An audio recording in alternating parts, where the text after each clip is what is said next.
بسم الله الرحمن الرحیم. السلام علیکم ورحمۃ الله وبرکاتو. په دې ویډیو کې زه تاسو ته د یو څو خوبونو معلومات درکوم. یو خوب د استخارې په باره کې. یو کس استخاره کړی و د کاروبار لپاره، بیا خوب مې لیدلی وای چې ګاډي چلوم او رانه ګډ ورد سي. نو د استخارې لپاره زما ویډیو هم شته. اکثر خلک دا پوښتنه مانه کوي چې موږ استخاره کړی دی د کار لپاره، د یو رشتې لپاره، او بیا موږ دغه خوب کتلی. ما بار بار دا وضاحت کړی چې په استخاره کې خوب کتل شرط نه وي. استخاره دې ته نه وایي چې ته استخاره وکړه او بیا انتظار وکړه خوب ته.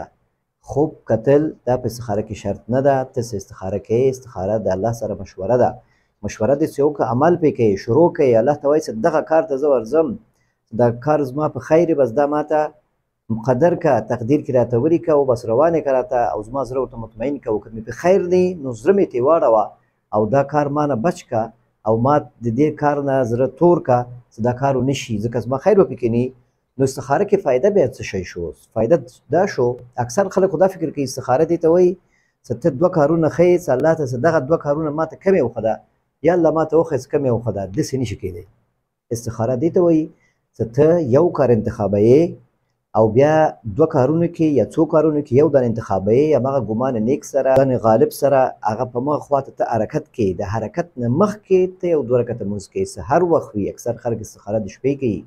دا ضرور نه ده. سحر وخت وي او اوقات ممنوعه نه، ته به یو دوه رکعته لمونځ وکړې، بیا به حرکت وکړې. چې حرکت دې وکړه په دې لمونځ کې، په دې لمونځ چې ته کوې نو لمونځ د پس ادعا د استخاره کې ته الله ته وایي چې دا کار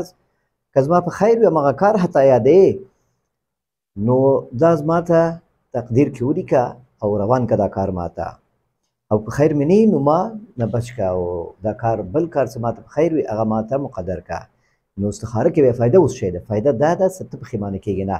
دا کم کار چې ته روان سي، یو کار ته انتخاب کړه او ته روان شوې، که دا کار وشي هم ته راضي، ځکه تا الله ته ویلي و چې که دا په خیر راته ماته یو کالی درته وکړه، او که هم نه شي نو ته خوشحاله یې، راضي واوسې. باید راضي باید واوسېږي. ولې؟ ځکه تا الله ته ویلي که دا خیر کار مې په خیر نه وي نو ما نه واړوه، بس دا کار دې ونه شي، نو بس دا کار تا ته نه کېږي. نو په دغه صورت کې استخاره خوبي دغه ده چې ته بیا داسې نه وایې چې کاشکې مې داسې کړی وای، کاشکې زه نه تللی، داسې نه وایې. هېڅ کله په استخاره کې دا کار نه کېږي. حدیث شریف کې صفا حدیث ده، وایي چې هغه څوک چې هغه استخاره وکړي او مشوره وکړي هغه هېڅ کله نامراد کېږي نه. مشوره اول مشوره ده، بیا ورپسې استخاره ده. استخاره مخکې نه ده. اکثر خلک مشوره نه کوي، خبره معلوم نه او استخاره کوي، نو دې ته استخاره نه وایي. اول مشوره ده. ته به اول مشوره کوې، یو کار به انتخابوې. یو کار دې انتخاب کړه، بیا به استخاره کوې. الله ته به وایي چې دغه کار به انتخاب کړه، زه روان یم. خپل ذهن مطابق ته به خپل مسؤلیت ادا کوې. ستا ته الله عقل درکړی، فکر درکړی، ته به تا ته اراده الله درکړی، ته به حرکت کوې. ته به یو کار سنجوې د محیط و ماحول و مشورې په اساس باندې، ته به دې کار ته حرکت کوې چې هغه دې په خیر و نو کېږي، چې په خیر دې ونه کېږي. د استخارې فایده دا شو چې په دواړو صورتونو کې ته راځي. یعنې مؤمن مسلمان چې کله استخاره وکړي هېڅ کله پښیمانه کېږي نه، هېڅ کله دته پښیمانتیا نه پیدا کېږي، او هېڅ کله د ده کارونه نه خرابېږي، کارونه یې ټول صحیح کېږي. ځکه اکثر وخت یو کار موږ خیر نه وي، هغه موږ ته نه کېږي، او موږ زړه د دا کار وشي او الله هغه کې خیر موږ ته نه یې کتلی،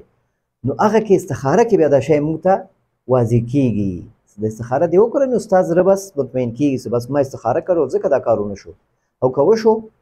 ته زړه و نازړه وي خو هغه کار وشو، تا واده ایښی و تلې خو هغه کار بیا وشو. هر صورت کې استخاره کې فایده ده، تاوان پکې نشته. نو یو ورور وایي چې د یو کاروبار لپاره مې یوه استخاره کړې وه، خوب کې موټر رانه ګډوډ شي، دوه کسان بچ کړمه، که ګلیچونو سره مخ شم. نو ما تاسو ته ویلي چې کله استخاره ته کوې روانېږي. اکثر خلک په سلهاوو ځلې استخاره کوي، وایي خوب وګورم. خوبونه ټول شیطاني وي اکثرا، ځکه ته استخاره کوې، سوچونه کوې، نو هغه ستا سوچونه تا ته خوب ښیي، یا شیطان راځي تا ته یو شی ښیي. نو د استخارې شرعي طریقه خو دا نه ده چې ته استخاره وکړه ویده شه بیا او انتظار وکړه. په استخاره کې انتظار نشته، په استخاره کې حرکت ده، تصمیم نیول دي،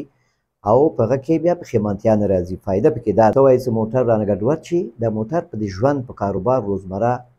مسایلو باندې معاملاتو باندې تعبیر کېږي چې دا درنه لکه دې خوا وخوا کېږي، معنا دا چې تا نه دا کار خطا شوی دی، نو ته اوس وایي وکړم او ونه کړم، دا کار وکړم دا کار ونه کړم. په دې کې دا موټر نه مراد همدغه ستا د حالت ده. موټر کې لکه چې یو کس کښېني او وارخطا روان وي ګډوډ، نو دې نه خو منزل ته نه رسېږي که نه، نو تا کار هم د منزل ته نه رسېږي. چې ته استخاره کوې او قرار ناست یې، استخاره وکړه او حرکت وکړه، مشوره وکړه، یو کار انتخاب کړه، بیا حرکت وکړه، بیا انشاءالله ته خپل نتیجې ته رسېږي. والله تعالی اعلم. بل خوب د یو ځوان وایي چې زه مجرد یم او 2 ځلې مې خوب کتلی چې زما واده وي او په دې 2 ځلو کې دا واده زما په زړه نه وي. په اول ځل کې خوب ګورم چې یو داسې یو کس سره مې واده وي چې هغه وایي زموږ خپلوانه وي، خو هغه مې نه خوښېږي او زه خبر شوم ما ته ویلي شي چې به ستا واده وشو نکاح وشو، زه وایم چې دا خو نه منم، زه خو بېرته دا طلاق ورکوم. بل ځلې وایي خوب مې ولیده چې زما نکاح شوي واده شوي او زه خبر نه یم، نه پوهېږم څوک ده او ټول ما ته وایي چې ستا واده وشو. نو دا دی وایي چې زه سوچونه نه کوم. نو ته ولې سوچونه نه کوې؟ ته خامخا سوچونه کوې. هر څوک چې واده نه لري هغه سوچونه کوي. بیا ځوان چې وي نو دا سوچونه دي، دا خوبونه نه دي. دا وخت هم نه درښودلی، کیدای شي د دې وخت هم صحیح نه وي. سهار لمونځ په وخت کې وي یا د شپې 12 1 بجې وي یا د غرمې نه وروسته 2 3 4 5 بجې مازدیګر طرف ته وي یا د شپې سر کې وي د شپې 11 10 دغه وختونو کې وي یا وخت بیخي معلوم نه وي یا سهار لمونځ نه پس وي. نو دا خوبونه اکثر معتبر نه وي. نو دا خوبونه یې تعبیر نه لري. بس الله نه خیر غواړم. د واده لپاره که څه فکر لرې یا کور کې چې یادي نو کوشش وکړه چې دې ته اهمیت ورکړي دې مسلې ته او ښه ځای انتخاب کړي او ښه پکې مشوره وکړي او داسې نه چې بې رښتیا سبا ورځ همداسې یو کار وشي او ته بیا پرې خبر نه یې. نو دا یو نوع تنبیه ده تا ته چې ستا په کورنۍ کې که داسې وي چې ته ډېر خبره نه شي کولی پلار څه خبره څه کوم ستا خواست ده نو هغه شریک کړي کورنۍ سره د مور و پلار په مشورې سره ته هغوی پوه کړي او د هغوی په مشورې سره ده د خیر کار وشي. والله تعالی اعلم. بل خوب ده وایي خوبونو کې ډېر مکه او مدینه وینم او یو کال کې وایي 4 ځلې تللی هم یم حج او عمرې ته او بیا د هغه وروسته وایي دا خوبونه شروع سوي دي زه مکه او مدینه ګورم او خوب لمونځ کوم پکې. خو دا یو خوب وایي ته ما ته څه مهم دغه دا ده چې وایي ورور مې او 2 زامن یې هم وي مسجد نبوي سره نږدې بهر وي دغه نه وایي زه روان یم مانځه طرف ته اقامت ویل شي وایي دوی ته اشاره کوم چې راځئ دننه ځای شته دروازه ما ته ښکاري د مسجد نبوي. هو دوی وایي چې همدغه ځای صحیح ده. وایي زه څه ګورم چې دوی په ځمکه ولاړ دي په خاوره کې نو د خپل جای نماز وایي داسې په بر باندې واچوم چې دا د سجدې ځای ده دوی ته 2 زامن وي او ما ته دا سجدو ځای د جای نماز راشي چې ده سجده م په خاوره باندې رانیسي په ځمکه باندې. نو په دې کې وایي مونځ باندې ودرېږو وروسته زما خیال شي دا زما حصه د جای نماز دا په امتیازو باندې راشي. نو دا په خوب کې عمره او حج او مکه او مدینه کتل دا د ایمان نښه ده. دا ښه خوبونه دي. دا په دې باندې تعبیر کېږي چې ته بار بار انشاءالله تا ته الله تعالی توفیق درکړي چې دې ځي ته به ځې او په دې باندې هم تعبیر کېږي چې نیک اعمالو الله تعالی توفیق درکړي عمر به دې زیات وي او په دې باندې هم تعبیر کېږي چې دا ستا د خوبونه چې ته وایې واقع کېږي او دا ټول شیان ته څه خوبونو کې ګورې او بیا وایي چې زما په ژوند کې ټول خوبونه اکثر واقع کېږي نو ستا د ایمان نښه ده او آخر زمانې علامه ده او دا د مسلمان خوبونه چې په آخر زمانه کې نبی سلام وایي چې دا رښتیا وي نو دا د هغه حدیث شریف هغه صدق ده او ستا د ښه توب باندې هم دلالت کوي. نو ستا خو دا خوب سره د خوب کې دا معنا ده چې ته د اجتماع کوشش کوې. دا ورور ته دې وایي چې جومات ته دننه لاړ شو معنا ده چې ته د کورنۍ اجتماع غواړې د کورنۍ اتفاق او اتحاد غواړې. خو دا ورونه هم کیدای شي تا سره اکثر وخت خبره نه مني او اکثر وخت هر څه یو جدا ځان ته نظر لري د هغوی نظر ځان ته محترم وي او باید احترام یې وشي خو ستا نظر لږ بیا هغه دا وي چې باید ټول یو ځای اوسېږو هغه کار نه کېږي. ته بیا هم ډېر کوشش کوې چې د اتفاق او اتحاد د کورنۍ خپل وساتې خو بیا کله کله په دې کې دغه امتیازو ځای باندې ستا جاینماز راتګ دا په تهمت باندې تعبیر کېږي چې کله کله په تا باندې شکونه هم کېږي تهمت هم در باندې کېږي او دغه دا مسایل لکه بدګماني هم پیدا کوي ته بیا احساس کوي د دې نو دې باره کې ته فکرمند کېږه ما که څه داسې مسایل پیدا شو نو تا خو جاینماز اچولی د کلام دې هر څه وي نو څه مشکل خو نشته نو په ناپامي کې تا نه دا اچول شوی ده او جاینماز باندې ستا سجده لګېږي په هغه امتیازو ځای باندې خو نه لګېږي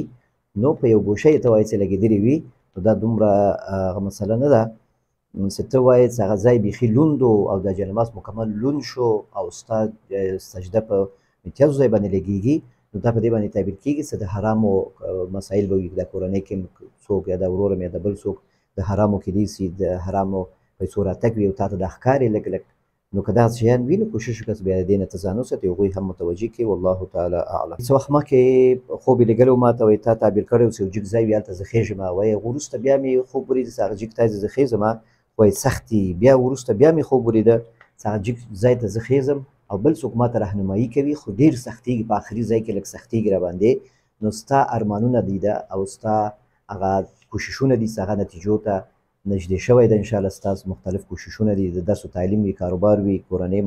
مسایل وي نو هغه انشاءالله نتیجې ته نږدې شوی ده نو خسته کېږه مه وارخطا کېږه مه مایوسه کېږه مه الله تعالی انشاءالله دا ټول مشکلات حل کوي او ته به مقاومت کوي خپل هدف او خپل ارمانونو پوره کېدو لپاره به کوشش کوي انشاءالله دا هر څه پوره کېږي والله تعالی عالم بل ورور وایي محمود په نوم یو عالم وایي خوب کې وایي ما ته راځي هغه په ویښه کې وایي وفات شوی د محمود شاه په نوم باندې یو عالم ده او هغه په خوب کې ما ته راغلي زموږ کور ته وایي ما سره بیا لاړ شي جومات شاته هلته بیا دی وفات شي په خوب کې وایي زه وارخطا کېږم خلک خبرومه نو دا محمود نوم ده نو د عالم سره ستا خو خاص رابطه نه وه نو دغه محمود په نوم باندې د حسابېږي محمود نه مرام صفت کړی شوی نو ستا یو اعتماد ختمېدو باندې تعبیر کېږي ستا یو اعتماد کېدای شي ختم شي د یو بل چا اعتماد په تا باندې یا ستا اعتماد په بل چا باندې هغه اعتماد باندې کېدای شي څوک خبر نه و داسې خاص هغه اعتماد ختمېږي هغه یو تغییر راځي یو خوشباوري ستاسو و هغه خوشباوري دې ختمېږي لکه دا مړی تا لیدلی اوس ژوندی ده او بیا بېرته دې ولیده وفات شوی ده هېڅوک پرې خبره هم نه ده نو معنا داسې ستا په نس باندې بعضې کارونه داسې دي چې یو کار ښه روان شي یو کار یو معامله د پیسو معامله کاروبار غټ کاروبار ته فکر کوې چې دغه د روان شو دا زما شو او بیا وروسته ګورې چې هغه نشته نو مړی هم همداسې یو شی ده نو مړی خو نشته نو تا ولیده چې هغه ژوندی شوی ده بېرته دې ولیدې چې وفات شوی دی چې خلک پرې خبره هم نه ده نو معنا داسې دا ستا فکرونه دي کېدای شي دا ټول خلک په دې باندې خبر نه وي او دا امکان هم نه لري نو دا ستا فکرونه دي اعتماد ده یو خوشباوري ده او دا مسایل ستاسو په منځ کې دي دغه مسایل ختمېږي دا مسایل نه پاتې کېږي نو دغه معاملاتو باندې تعبیر کېږي والله تعالی اعلم بل خوب ده وایي عمرې ته ځو مسجد قبا ته هم ځو سوالونه کوم دعاګانې کوم پلار مې ورور مې هغه وایي کته پاتې شي بیا بېرته کوزېږو بیا کور ته ځو نو مسجد قبا خوب کې کتل عمره مسجد نبوي دا ځایونه په خوب کې کتل دا ښه تعبیر لري نو خصوصا مسجد قبا دا په دعاګانو قبلېدو باندې تعبیر کېږي او په حالت ښه کېدو باندې تعبیر کېږي عمر زیاتېدل خیر او برکت قرض خلاصېدلو باندې تعبیر کېږي نو معنا داسې که پریشاني وي قرضونه وي نو انشاءالله مسایل حلېږي او که دعاګانې کوې نو هغه دعاګانې انشاءالله قبلېږي والله تعالی اعلم بل خوب دا وایي کټونه اوبدل کېږي کوتره وینم بره ناسته یې خامه غوښه ډېره وي دیګ کې بخار کې اچوي اوښې مې وایي پخوي نو دا په دې باندې تعبیر کېږي که څه کورنۍ مشکلات هم وي نو حل کېږي کټونه په خوب کې دا ښه تعبیر لري کټونه په آرامش او په راحت باندې تعبیر کېږي نو معنا آرامش او راحت راځي ستا په کورنۍ کې